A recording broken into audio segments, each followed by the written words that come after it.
perkalian dan pembagian bilangan pecahan. So, siapkan alat tulis kalian. Mari kita mulai. Setelah menonton video ini, kalian diharapkan akan bisa memahami proses perkalian dan pembagian bilangan pecahan, lalu menyelesaikan masalah yang berhubungan dengan perkalian dan pembagian bilangan pecahan. Oke, lama kita bahas dulu tentang perkalian bilangan pecahan. Dalam mengalihkan pecahan, ada 3 langkah utama yang harus kita lakukan. Langkah pertama, kita pastikan dulu semuanya dalam pecahan biasa. Langkah kedua, kalikan atas dengan atas, lalu bawah dengan bawah. Langkah ketiga, tinggal disederhanakan. Oke, supaya lebih paham, langsung aja kita praktekkan ya. Contohnya, 2/5 dikali 15/6 sama dengan titik, titik, titik. Langkah pertama, kita pastikan dulu keduanya sudah dalam pecahan biasa. 2/5 sudah pecahan biasa kan? 15/6 juga pecahan biasa. So, langkah pertama sudah beres. Langkah kedua, atas kali atas, berarti 2 dikali 15, yaitu 30. Per bawah kali bawah, 5 kali 6, yaitu 30 juga kan? Langkah ketiga, sederhanakan. 30 dibagi 30, ya 1 dong, ya kan? Ya udah, berarti jawaban akhirnya adalah 1. Kita coba lagi ke soal yang sebelahnya ya. 2 dikali 1/5 sama dengan titik, titik, titik. 2-nya belum pecahan biasa ya guys. Kita siasati dengan mengubahnya menjadi 2/1. Boleh dong ya kan? Kenapa? Karena 2 dibagi 1 nilainya tetap 2 kan? Oke, sekarang semuanya sudah dalam pecahan biasa. Langkah kedua, atas kali atas, berarti 2 dikali 1, yaitu 2 ya. Per bawah kali bawah, 1 dikali 5, yaitu 5. Langkah ketiga, kita tinggal sederhanakan. Nah, kebetulan 2/5 ini sudah paling sederhana. So, ini adalah jawaban akhirnya. Gitu ya. Kita coba lagi variasi yang lain. Misalnya 1/2 dikali 3/4 sama dengan titik, titik, titik. 1/2-nya kan belum pecahan biasa. So, kita ubah dulu ke pecahan biasa. Caranya 2 dikali 1 itu tetap 2, lalu ditambah 1, hasilnya kan 3. Berarti 1/2 bisa diganti dengan 3/2. Oke, sekarang semuanya sudah dalam pecahan biasa.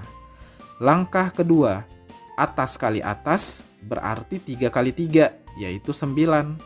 Per bawah kali bawah, 2 dikali 4, yaitu 8. Langkah ketiga tinggal disederhanakan. Sebenarnya 9/8 ini sudah sederhana ya guys. Tapi karena yang atas lebih besar daripada yang bawah, maka hasil akhirnya kita ubah ke pecahan campuran lagi.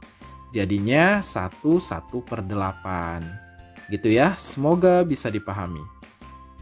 Oke, sekarang kita lanjut ke pembagian bilangan pecahan. Nah, dalam membagi pecahan, sebenarnya langkah-langkahnya mirip dengan perkalian, cuma bedanya di langkah keduanya saja. Kalau perkalian, kita kalikan atas dengan atas, bawah dengan bawah. Kalau pembagian, kita kali silang guys.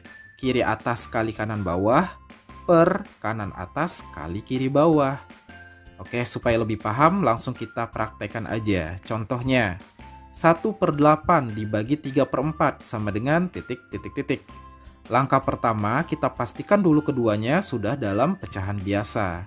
1/8 sudah pecahan biasa, 3/4 juga pecahan biasa. So, langkah pertama beres. Langkah kedua, kali silang ya kalau pembagian. Berarti kiri atas kali kanan bawah, 1 kali 4. Yaitu 4 ya, per kanan atas kali kiri bawah, 3 kali 8, yaitu 24. Langkah ketiga kita tinggal sederhanakan. 4/24 bisa sama-sama dibagi 4 ya. Jadi hasilnya adalah 1/6. Gitu, bisa dipahami ya. Lanjut, kita coba lagi di soal sebelahnya. 10/9 dibagi 1/2/3 sama dengan titik, titik, titik. 1/2/3-nya itu belum pecahan biasa, so kita ubah dulu. Caranya, 3 dikali 1 itu tetap 3, lalu ditambahin atasnya, yaitu ditambah 2 ya. Jadi 5 kan? So, 1/2/3 bisa diganti dengan 5/3. Oke, sekarang semuanya sudah dalam pecahan biasa. Langkah kedua, kali silang. Kiri atas kali kanan bawah. Berarti 10 dikali 3, yaitu 30. Per kanan atas kali kiri bawah. Berarti 5 dikali 9, yaitu 45. Langkah ketiga kita sederhanakan. 30/45 bisa sama-sama kita bagi 15 ya guys. Hasilnya adalah 2/3. Gitu ya, semoga bisa dipahami. Yaitu tentang FPB dan KPK. So, siapkan alat tulis kalian, mari kita mulai. Langsung aja kita mulai pembahasannya. Pertama kita harus bisa membedakan antara FPB dan KPK. Mungkin di kelas 4 kalian pernah diajarkan oleh guru matematika kalian bahwa FPB itu adalah singkatan dari faktor persekutuan terbesar. Sedangkan KPK adalah singkatan dari kelipatan persekutuan terkecil. Tapi apa sebenarnya bedanya antara FPB dan KPK? Pak Beni akan berikan contoh sehingga setelah ini diharapkan kalian akan tahu bedanya FPB dan KPK ya. Kita mulai. Tentukan FPB dari 8 dan 12. Pertama kalian harus tahu dulu arti dari faktor itu apa. Nah, misal faktor dari 8, berarti kalian harus mencari semua angka yang bisa ngebagi 8 tapi tidak menghasilkan koma. Contoh, pertama Pak Beni ambil 1. Apakah 1 faktor dari 8? Kita cek. 8 bisa dibagi 1 nggak? Bisa kan? Nggak koma kan hasilnya? Nah, berarti 1 adalah faktornya 8. Selanjutnya 2. 8 dibagi 2 bisa nggak? Bisa kan? 8 bagi 2, 4. Nah, 4 itu bukan bilangan berkoma kan? Berarti 2 adalah faktornya. Selanjutnya 3. 8 dibagi 3. Nggak bisa. Karena nggak bisa, berarti 3 bukan faktor 8. Selanjutnya 4. 8 dibagi 4 bisa kan? Bisa, berarti 4 faktornya. Terus kalian coba 5. 5 pasti nggak bisa. 6 nggak bisa juga. 7 nggak bisa juga. Dan terakhir 8. Ya 8 bagi 8 bisa dong. Oke. Karena udah 8 berarti udah sampai ke angka itu sendiri kan. Kita stop. Selanjutnya faktor dari 12. 1 udah pasti. 2. 12 bagi 2 bisa kan. 12 bagi 3 bisa. Berarti 3 adalah faktor dari 12 juga. Selanjutnya 4. 12 bagi 4 bisa? Bisa. Next, 5 nggak bisa. 12 bagi 6 bisa kan? Berarti 6 faktornya. 7 pasti enggak. 8 nggak bisa. 9 nggak bisa. 10 nggak bisa juga. 11 nggak bisa juga. Dan terakhir ya bilangan itu sendiri, 12. 12 bagi 12 pasti bisa.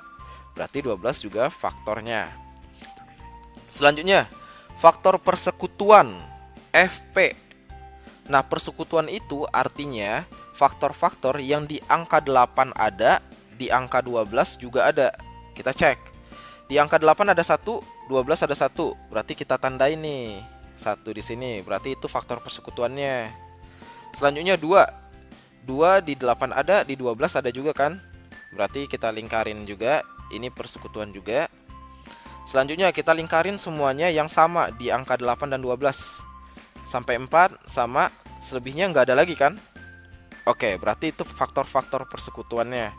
Selanjutnya B, FPB, faktor persekutuan terbesar. Berarti lihat aja faktor-faktor persekutuan tadi yang udah kita lingkarin ini.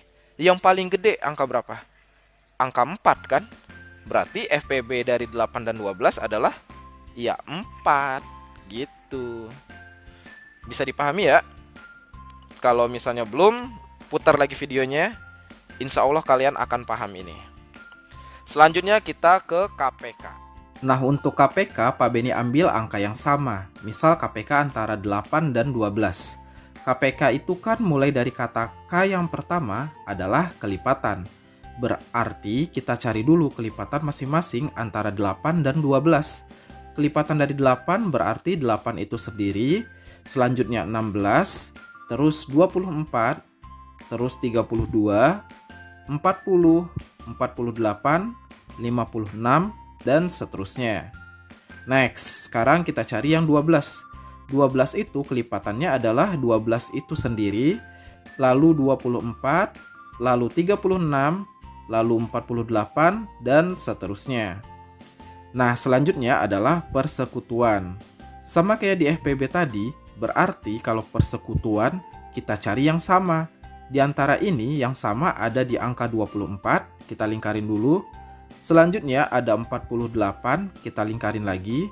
Dan sebenarnya masih ada yang lain kan? Ya udah kita biarin aja dulu. Lanjut. KPK, kelipatan persekutuan terkecil. Berarti di antara semua kelipatan persekutuan tadi, kita ambil yang paling kecil. Antara 24, 48, dan nanti mungkin ada lagi angka-angka selanjutnya, tapi udah pasti lebih besar kan? Nah, kita cukup cari yang paling kecil aja. Berarti antara 24 dan 48 aja, yang paling kecil kan 24. So, KPK dari 8 dan 12 adalah 24. Gitu. Paham ya bedanya antara FPB dan KPK? Nah, metode ini disebut dengan metode mengurai. Jadi kita uraikan semua faktor-faktornya atau kelipatan-kelipatannya. Lalu kita cari persekutuannya. Selanjutnya, kalau FPB, kita cari faktor persekutuan yang paling besar. Kalau KPK, kita lihat kelipatan persekutuannya, terus cari yang paling kecil. Itu ya teknik mengurai. Teknik ini enak, sebenarnya mudah. Tapi akan menjadi repot kalau angkanya gede. Ini bakal lama banget. Makanya Pak Beni akan ajarkan dua metode lain yang umum digunakan, yaitu metode pohon faktor dan metode tabel. Oke, di metode pohon faktor ini ada satu hal yang penting yang perlu kalian pahami, yaitu bilangan prima. Bilangan prima ini adalah bilangan-bilangan atau angka-angka yang tidak bisa dibagi lagi oleh angka lain selain dirinya sendiri dan angka 1. Tapi bilangan prima itu tidak termasuk 1 ya. Jadi kita mulainya dari 2, lalu 3, 5, 7, 11, 13, 17, 19, 23, 29, dan seterusnya. Nah, kalau kalian udah paham bilangan prima ini, baru kita mulai ke pohon faktornya. Kita misalkan mau mencari FPB dan KPK dari 20, 24, dan 72. Kita mulai dari 20 dulu. Nah, 20 ini caranya kita bagi dengan bilangan prima terkecil dari urutan aja, dari 2 dan seterusnya. 20 bisa dibagi 2? Bisa, hasilnya adalah 10. 10 dibagi 2 lagi, hasilnya adalah 5. Nah, metode pohon faktor ini akan berhenti ketika menghasilkan bilangan prima juga. 5 bilangan prima kan? Berarti kita stop sampai sini. Oke, selanjutnya 24 dibagi 2, hasilnya 12, dibagi 2 lagi, hasilnya 6, dibagi 2 lagi, hasilnya 3. 3 udah bilangan prima kan? Berarti stop. Selanjutnya 72 dibagi 2, hasilnya 36. Dibagi 2 lagi, hasilnya 18. Dibagi 2 lagi, hasilnya 9. 9 nggak bisa dibagi 2 kan? Berarti kita ambil bilangan prima selanjutnya, yaitu 3. 9 dibagi 3, hasilnya 3. 3 udah bilangan prima, berarti stop. Sampai situ bisa dipahami ya? Kalau udah, baru kita tuliskan. Berarti 20 itu sama dengan 2 pangkat 2. Di sini kan karena ada 2-nya 2 kali. 2 pangkat 2 dikali 5. Selanjutnya 24 sama dengan, lihat 2-nya ada berapa? Ada 3 kan? Berarti 2 pangkat 3 dikali 3. Dan 72 sama dengan 2-nya ada 3, berarti 2 pangkat 3 dikali 3-nya ada 2, berarti 3 pangkat 2. Lalu, kalau mau mencari FPB, kita lihat faktor-faktor yang sama di ketiga bilangan tersebut.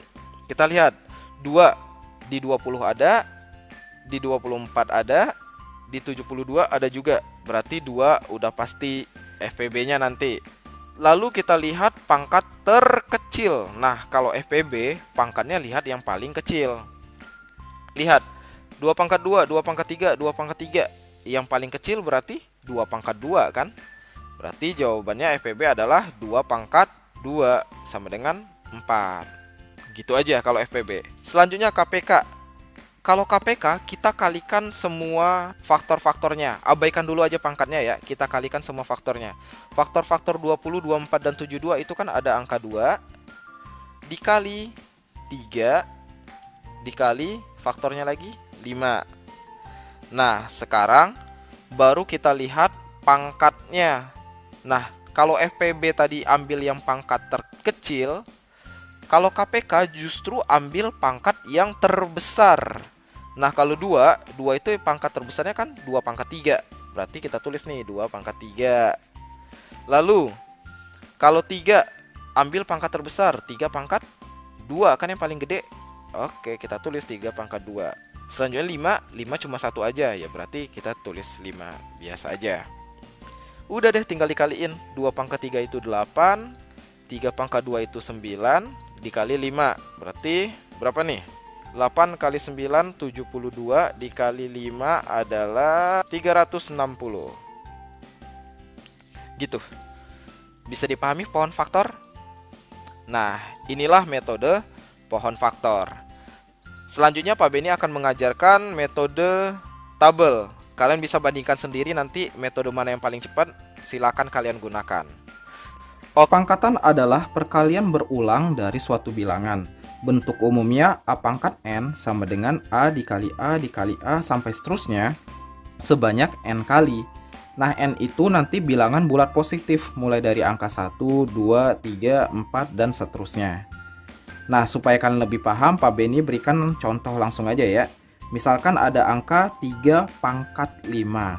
Jadi ini bacanya, ini 3 pangkat 5, oke? Nah, ini akan sama dengan 3 dikali 3 dikali 3 lagi kali 3 kali 3. Seberapa banyak? Ya sebanyak pangkatnya. Karena pangkatnya ada 5, maka pengalian 3-nya juga sebanyak 5 kali ya. Jadi di sini ada 5 buah angka 3. Oke. Nah, kalau mau tahu hasil dari 3 pangkat 5, berarti kita tinggal kalikan aja semua 3 ini sebanyak 5 kali ya. Jadi kalau kalian kalikan ini semua, hasilnya adalah 243. Jadi 3 pangkat 5 sama dengan 243. Nah, ada istilah juga dalam perpangkatan yang kalian perlu tahu. Jadi Pak Beni contohin tadi kan 3 pangkat 5. 3 pangkat 5.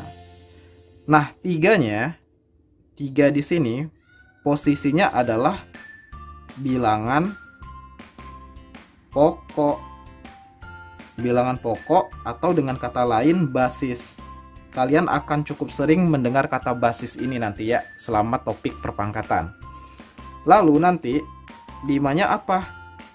Nah, 5 ini disebut dengan pangkat.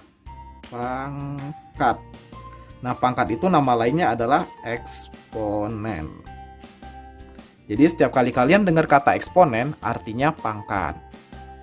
Oke, sekarang kita lanjut ke mengubah bentuk pangkat ke perkalian berulang. Langsung aja ya, 5 pangkat 4.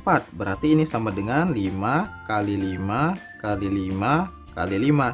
Sebanyak 4 kali kan? Nah, ini udah selesai sampai ke perkalian berulangnya. Cuma kalau di soal diminta berapa nilainya, ya kita tinggal kalikan aja semuanya ya. Ini hasilnya adalah 625. Jadi 5 pangkat 4 itu nilainya sama dengan 625. Lanjut, minus 2 pangkat 3. Berarti ini sama dengan minus 2 kali minus 2 kali minus 2. Sama dengan minus 8. Oke, lanjut. Minus dari setengah pangkat 4. Nah, ini hati-hati ya. Minusnya itu kan enggak dipangkatin. Yang dipangkatin cuma setengahnya aja. So, ini nanti akan sama dengan minus dari setengah kali setengah kali setengah kali setengah. Oke. Jadi ini minus dari setengahnya ada 4, berarti ini 1/16. Gitu ya.